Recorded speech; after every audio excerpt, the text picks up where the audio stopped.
Hi all, Marky here with the Exiles.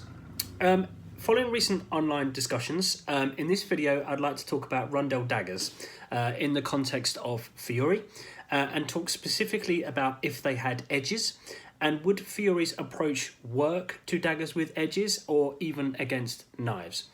Now, we've done some videos previously on rondels, and I will link them in the description below.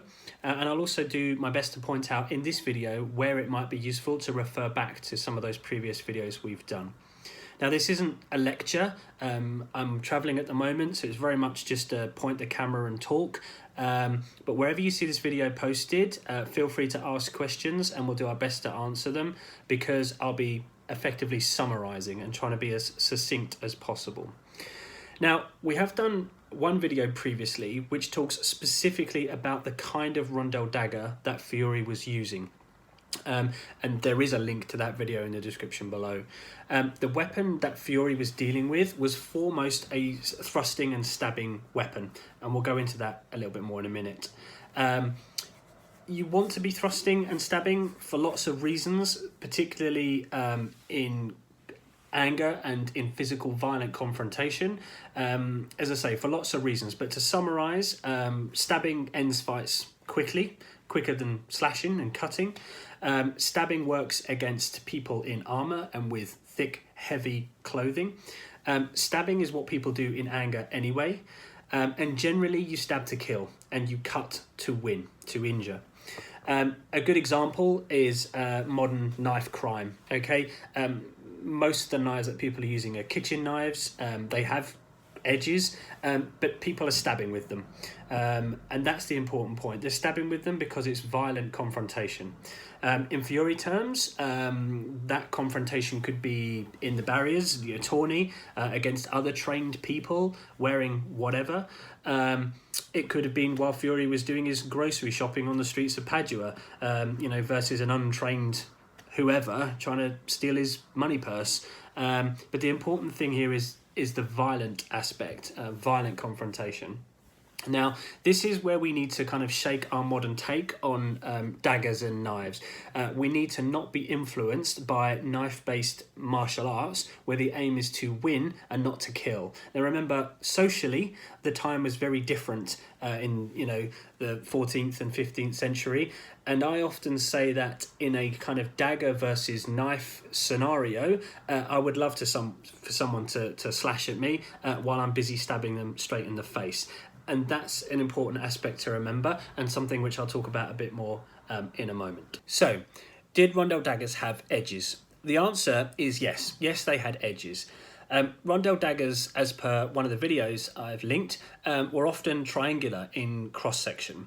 And sometimes the cross-section was more of an equilateral type triangle with even-sided edges. So a typical triangle that you would draw. Sometimes they were more isosceles, in which they had two longer edges and one shorter edges, and sometimes they were acute in triangular cross-section. Sometimes they were even rectangular. Rondels were very diverse, just like modern knives. You go to your kitchen, open the drawer, all your knives are different. So classifying them is also quite difficult, and we'll talk about that a little bit more in a moment.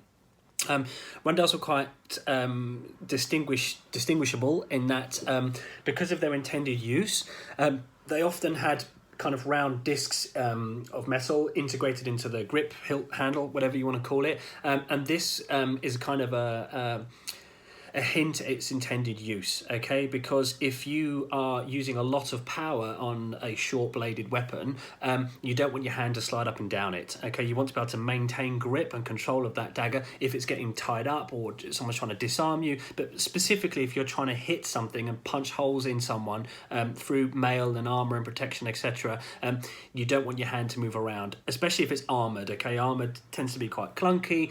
You want the thing in your hand and you want it to stay there, because it's primarily a thrusting, stabbing weapon. By the nature of their very design, a rondel had edges. One or more could have been sharp. Now, the question is, how sharp were the edges of a rondel dagger?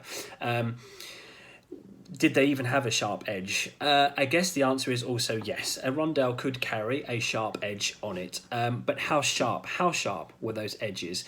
So the sharpness of the edge of the weapon is predominantly sort of dictated by the cross section of the weapon. Okay, if the rondel was more of an equilateral triangle, like the shape I'm showing up on the screen, then yeah, the edges could be sharpened. Would they be what I would call a kind of razor sharp edge in context?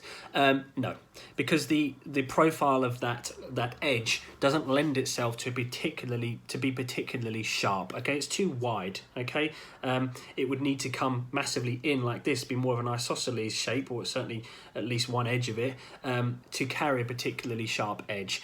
But really, because of the shape of Rondel Dagger, because it's designed to punch holes through things, none of the edges particularly lend themselves to being what we would say is sharp like a sword.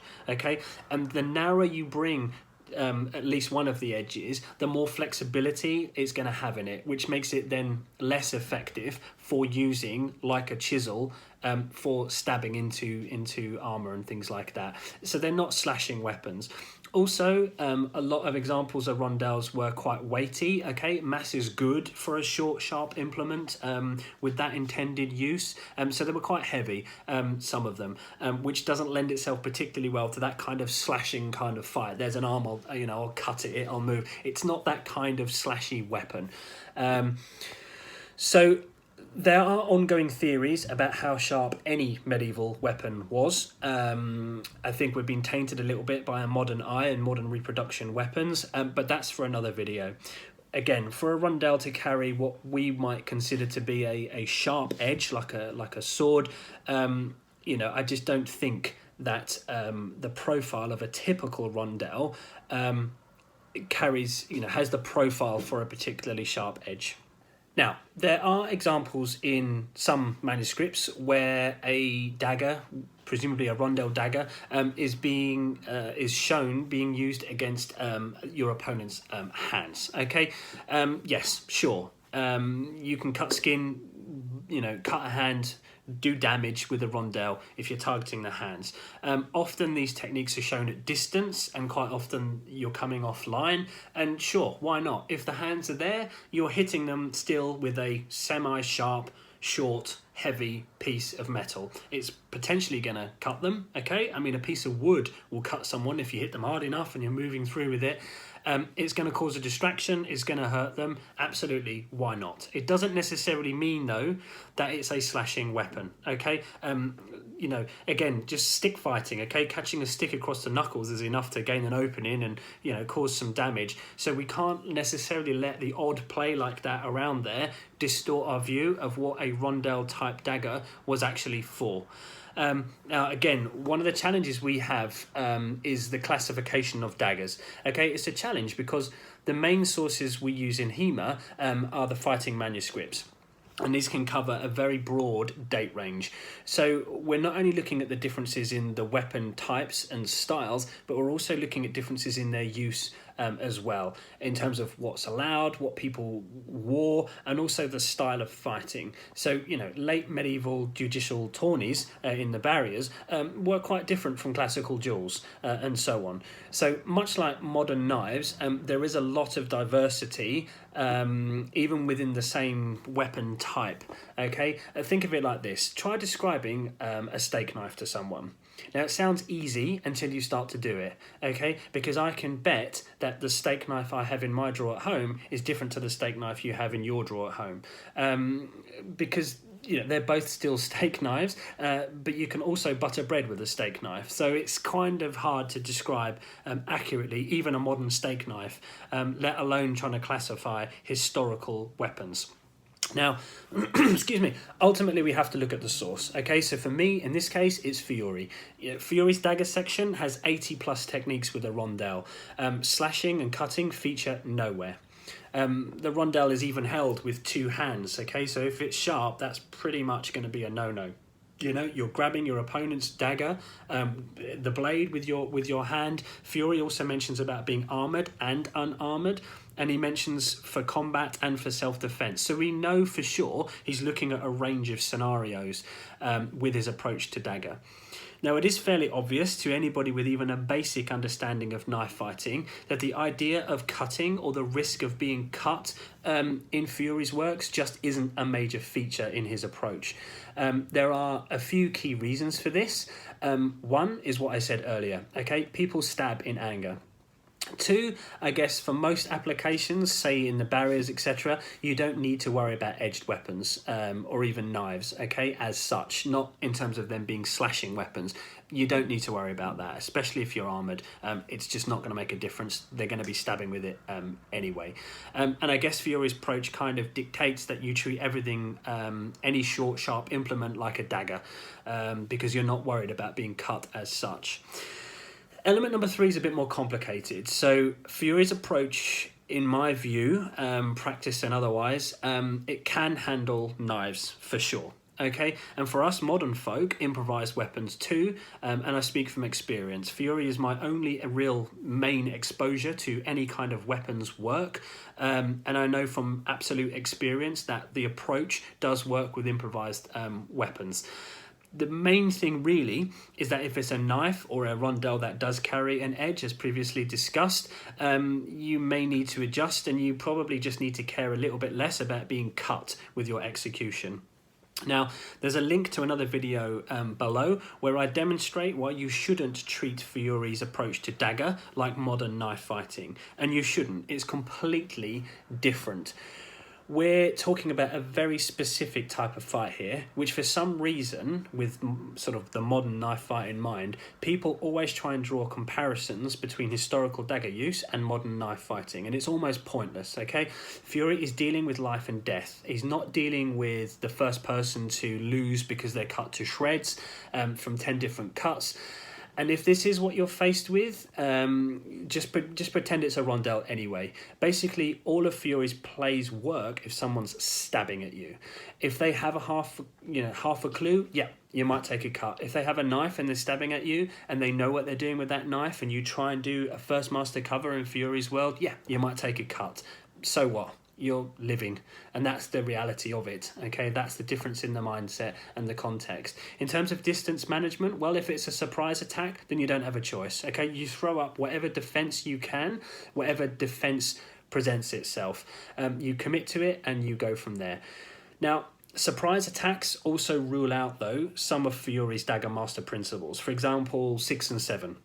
Okay, because it's dagger on dagger, if it's a surprise attack straight away from Fiore's system, whether it's a surprise attack with a dagger or a knife, 6th and 7th master of dagger are pretty much ruled out. And elements of 8 and 9, or just 9, or just 8, depending on which manuscript you look at, and how you number the masters, yeah, some of those are ruled out too. For example, though, 3rd master, so anything off the right hand, is ideal against daggers, against knives, because you're catching the incoming arm and you're zoning it away, straight away into an arm bar or a lock or a takedown. So bits of the 3rd master, for example, work really well regardless of what short stabby implement someone is throwing at you. Now, if you're facing someone intent on hanging back and cutting and slashing, well, then you wait. Okay, Fiore wants you to be dealing with someone trying to stab at you in anger. So you manage distance, you move, you provoke them, you wait until you get the kind of attack you can work with. And I'm sure it's the same then, historically, as it is now. The best and safest option with a short stabby implement is to run, yeah? I think, though, Fiore's coming past that point and dealing with, okay, it's happening, either judicial tourney or surprise attack or whatever. I think he's worked past the point where you can run, but it's always an option. Now, a good martial artist is someone who can judge and adapt what they know to unfamiliar and unpredictable situations. Fundamentally, if you're unarmed and unarmored and you have, you're faced with any kind of dagger or knife, in that situation, regardless of intent, it's not an ideal place to be, okay? Something I've said for years is that only an idiot expects to get into a dagger fight, or a knife fight, depending on where I am. Only an idiot expects to get into a fight like that and not get hurt. It's that simple, okay? I cannot stress that enough. The secret is to take your cuts, do whatever you can to win, okay? And apply your skills and be willing to just hurt them more than they want to hurt you. that's kind of it. Just a bit of a brain dump on a couple of different things based on those recent conversations. So I hope some of it was useful, some of my thoughts, etc. Feel free to agree, disagree, post questions. This is all great debate that we're having recently on some of these online forums in this area, and I'm enjoying it very much. Until next time.